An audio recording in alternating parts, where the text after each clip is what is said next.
Last week, Rockstar Games finally confirmed what so many fans have wondered for the better part of the last decade.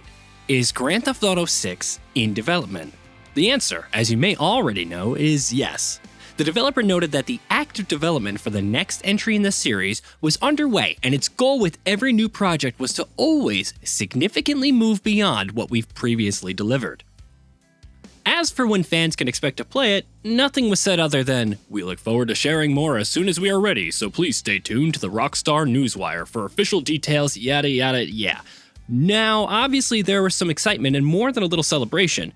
Grand Theft Auto 5 had released in September 2013, and despite still being one of the very best games ever made with 160 million copies shipped, it's still being re-released with every new generation of consoles. The time for something new is now. Even if Red Dead Redemption 2 is only a few years old and yet to be updated for current-gen consoles, there's something special about a brand new GTA. The over-the-top violence, sheer scale of the sandbox, mind-numbing attention to detail have always been a hallmark of the series, among many other things. It's an altogether different vibe compared to Red Dead Redemption, and if Rockstar has always gone above and beyond with its titles, then you can imagine the hype for Grand Theft Auto 6. Sure, take what you can carry.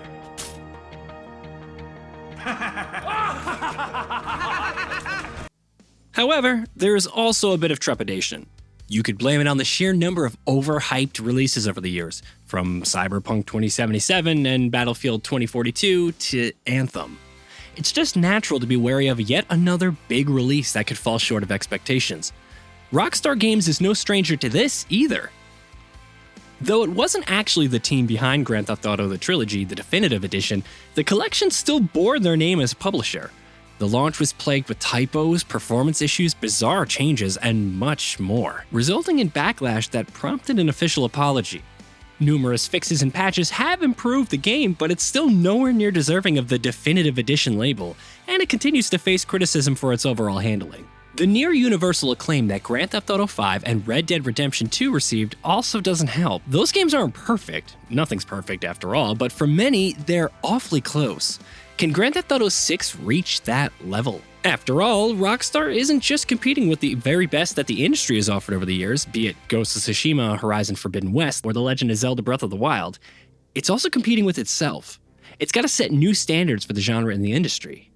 I personally don't feel it needs to be, but the developer's own statement seemingly indicates that this is a given and not just a personal choice. Initially, journalist Jason Schreier reported in April 2020 that the sequel would be a moderately sized game compared to GTA 5 and Red Dead Redemption 2. This would still make for a large game by Rockstar standards, but the plan was to continue expanding on it with post-launch updates. With how much support Grand Theft Auto Online had received compared to the base story in GTA 5, this was seen as somewhat of a good thing and could possibly alleviate the crunch that the company has been known for. Insider Tom Henderson would then report in June 2021 that the sequel would be set in modern-day Vice City and feature multiple playable characters, including a woman. He also said that the world map would grow and change over time, much like how Fortnite works. However, it would be a long wait until release, perhaps even 2025. Following co-founder Dan Houser's exit from the company in 2020, the development had apparently been restarted. But even up until that point, several narrative and gameplay elements had been undergoing changes since 2019. The entire process has been described as one of Rockstar's most turbulent development cycles, which is saying something considering its history. Throw in everything else that's happened in the world ever since, and it's no wonder that an official announcement has been a long time coming. Assuming it does release after the next 3 years, Grand Theft Auto 6 still has a ways to go before then.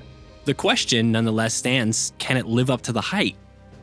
Given everything we've seen of Rockstar Games over the past decade, the current status of the industry and the rumored state of development, it may seem unlikely. However, it is also important to acknowledge that everyone's definition of hype is going to be an altogether different thing. We live in an age where the sheer amount of marketing and hype, even in the absence of concrete information, can drive sales and turn something into a massive success. Look at Grand Theft Auto The Trilogy, the definitive edition. It managed to sell over 10 million copies since release, despite its multitude of problems and negative reviews. The amount of gameplay footage, details, and screenshots that actually showcased the game were very limited, all the way up until release. But that still didn't affect the hype surrounding it. Much of this can be attributed to how beloved the titles were, but the GTA name also holds plenty of sway. That's one of the many reasons why Grand Theft Auto 5 still continues to sell, and GTA Online is still a huge revenue generator. You could also look at any number of super hyped games in the past several years. Cyberpunk 2077, despite reports of crunch and troubled development at CD Projekt Red, still sold 13 million copies in less than 2 weeks. Refunds barely made a dent in that figure, believe it or not. Battlefield 2042, despite an alarming beta and reports of troubled development, still had a number of fans pre-ordering and lining up to play. Dying Light 2, Stay Human, despite delays and reports of troubled development, still had 3 million players in its first weekend. Halo Infinite has had over 20 million players so far despite ongoing criticism of its live service model and reports leading up to a release of mismanagement. Long story short, never underestimate the power of hype, especially in the age where the desires to experience any game that's currently trending can be more paramount than simply enjoying a game.